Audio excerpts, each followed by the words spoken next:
मित्रों, ये यूपीएससी में पिछले कुछ वर्षों से एक नौटंकी चल रही है जिसको कहते हैं monthly current affairs PDF file.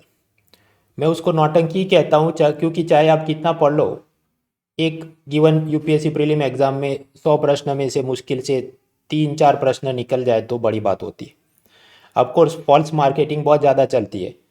For example, मैं अपने करंट अफेयर्स पीडीएफ फाइल में ऐसा लिखूँ कि गुजरात की कैपिटल है गांधीनगर, और असल यूपीएससी में ऐसा पूछा जाए कि झारखंड की कैपिटल क्या है, तो बस वो देखो सिमिलैरिटी है तो आपको सपना आ जाना चाहिए था कि और सभी राज्यों की कैपिटल रट के जानी थी।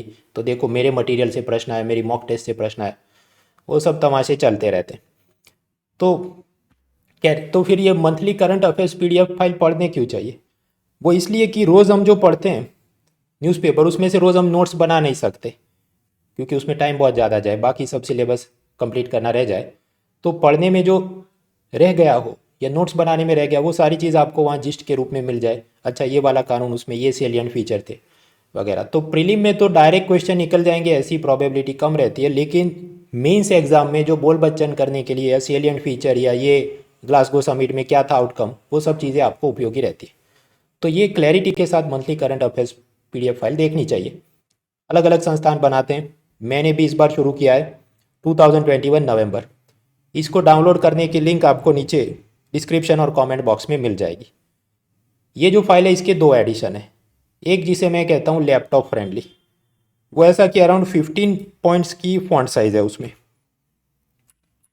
तो आप पढ़ेंगे तो आपको पढ़ने में आसानी रहे। कुल मिलाकर 141 पेजेस हैं। अब ये इतना ज़्यादा बल्कि क्यों है, उसके कारण ऐसा है, जो इंग्लिश में लिखा है बाजू में उसका हिंदी भी लिखा है, तो यानी ये बायलिंगुअल हो गया, फर्स्ट रीज़न। सेकंड, इमेजेस वगैरह हैं, एथिक्स का भी बहुत सारा माल है जो मेंस पेपर 4 के लिए उपयोगी है। और तीसरा कि फ़ॉन्ट साइज़ मैंने बड़ी रखी है ताकि जिनके पास छोटे भी लैपटॉप हो तो वो आराम से पढ़ सके। तो एक एडिशन हुआ लैपटॉप फ्रेंडली जिसमें अराउंड 15 px की फॉन्ट साइज़ है। दूसरा एक और भी एडिशन है जिसको मैं कहूँ मोबाइल फ्रेंडली एडिशन।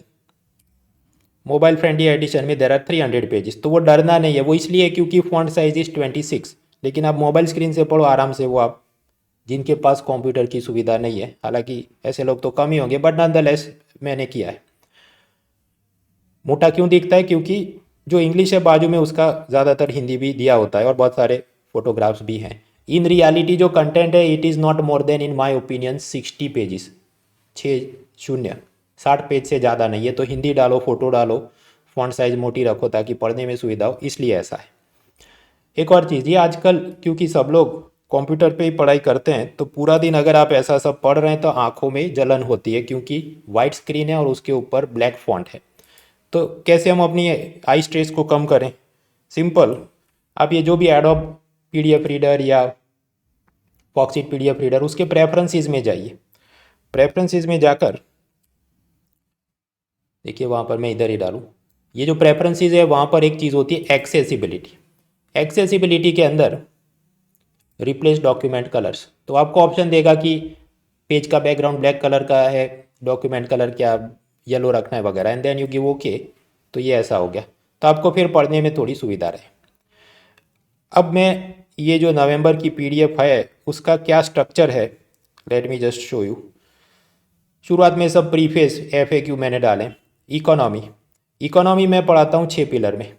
तो जो भी करंट अफेयर्स आए या तो वो 6 पिलर में फिट होना चाहिए, नहीं फिट हो तो एग्जाम के लिए काम का नहीं। ये मेरा बहुत ही आसान सिद्धांत है।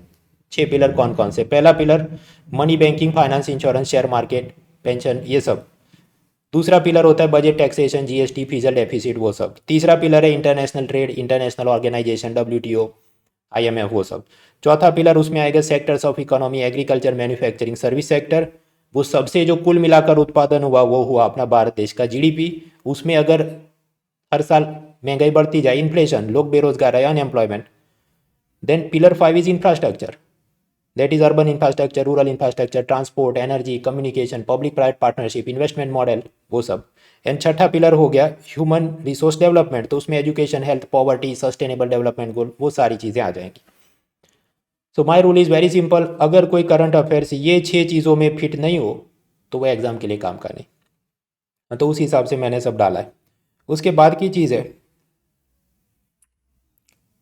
एनवायरनमेंट। अब एनवायरनमेंट को भी उसी तरह हम लॉजिकली क्लासीफाई कर सकते हैं। क्या क्या? नेशनल ऑर्गेनाइजेशन, इंटरनेशनल ऑर्गेनाइजेशन, अपने park, sanctuary, flora, fauna, laws, treaties, agreement वगैरह।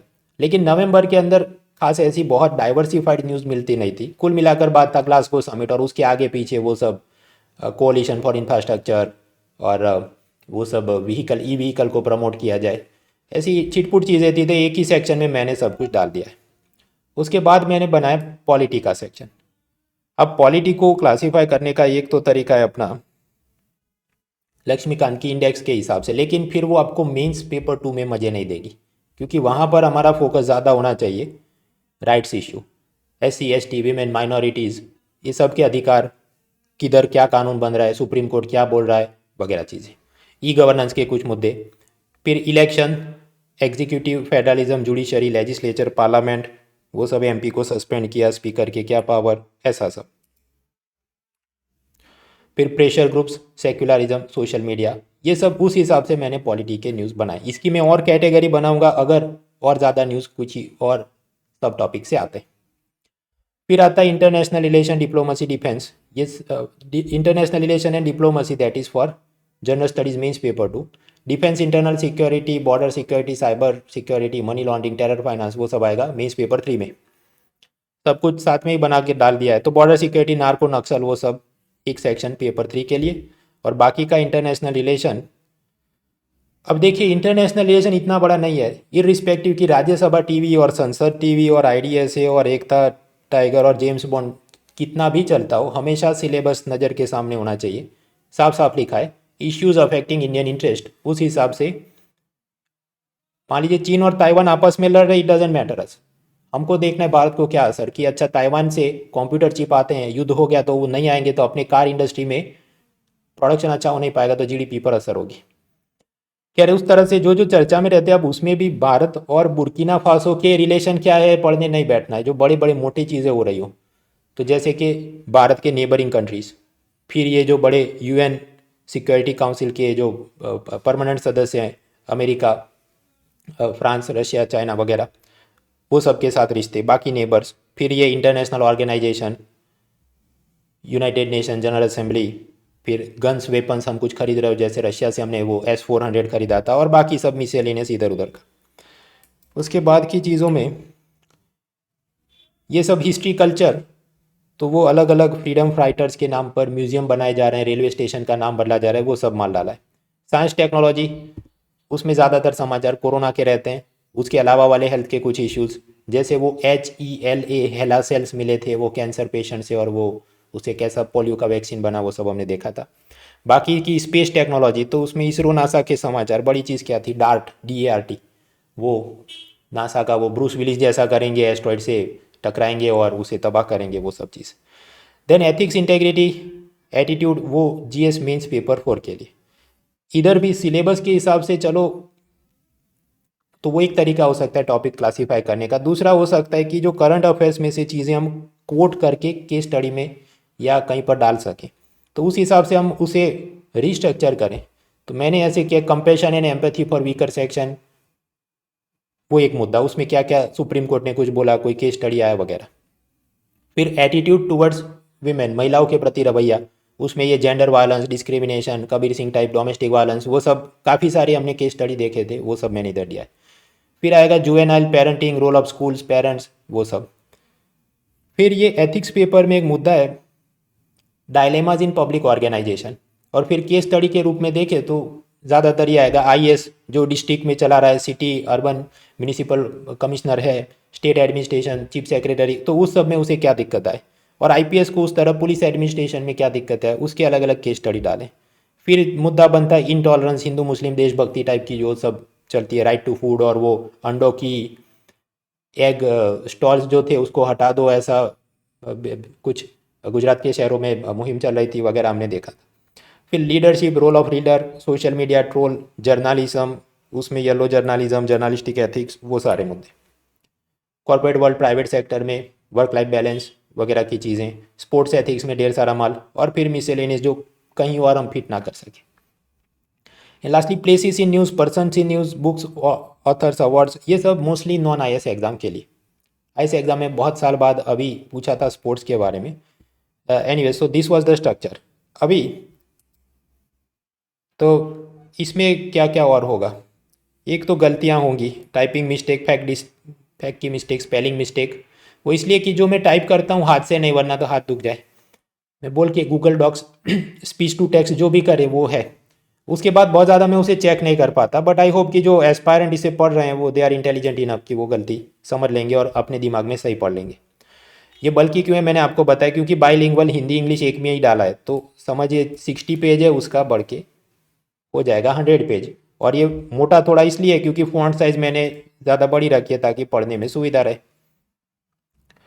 और क्या, कुछ लोग पाएंगे कि ये एग्जॉस्टिव नहीं है, पेज नंबर के हिसाब से तो बराबर है 100 पेज प्लस हो जाए, लेकिन एग्जॉस्टिव नहीं है। मतलब दुनिया भर के सभी छुटभइये संस्थान के 25,000 वैश्विक रिपोर्ट की समरी बनाकर आपने क्यों नहीं छापी है। वो इसलिए नहीं छापी है, मेरा ये मानना है कि ज़िंदगी में ट्रू लव और एग्ज़ाम वर्दी करंट अफेयर्स, अगर आप उसके लायक है तो खुद ब खुद आपके पास आ जाएगा। आप खुद ढूंढने जाओ कभी मिलता नहीं है। तो if you proactively chase them you will not find it. तो मैं प्रोएक्टिवली करंट अफेयर्स ढूंढने कभी नहीं जाता कि कौन सा ग्लोबल रिपोर्ट छूट भैया आ गया और उसमें क्या लिखा है उसकी समरी बनाओ, या प्रेस इन्फॉर्मेशन ब्यूरो में क्या आ रहा है रोज़, या IDS से राज्यसभा EPW, कुछ नहीं। इंडियन एक्सप्रेस में आया, वो भी अहमदाबाद एडिशन में, तो बराबर है। कुछ में कुछ और टॉपिक सर्च कर रहा हूँ और मिल गया तो बराबर है। एग्जॉस्टिवली हमको करंट अफेयर्स ढूंढने नहीं जाना, it is not a separate subject. आपने उसको बाकी सब्जेक्ट्स के अंदर एम्बेडेड स्वरूप में देखना है। ये एक बात हुई। फिर प्रीवियस मंथ्स का क्या, ये तो नवंबर का हुआ। पुराने महीनों में जो था, अब टाइम मिले तो थोड़ा थोड़ा उसका मैं कभी बनाऊंगा। ये सब से आपको फ्री मॉक टेस्ट देनी है तो वो भी होती रहती है, जिसके भी लिंक्स सब मैंने डाले हैं डिस्क्रिप्शन में। So this was the particular current affairs PDF file.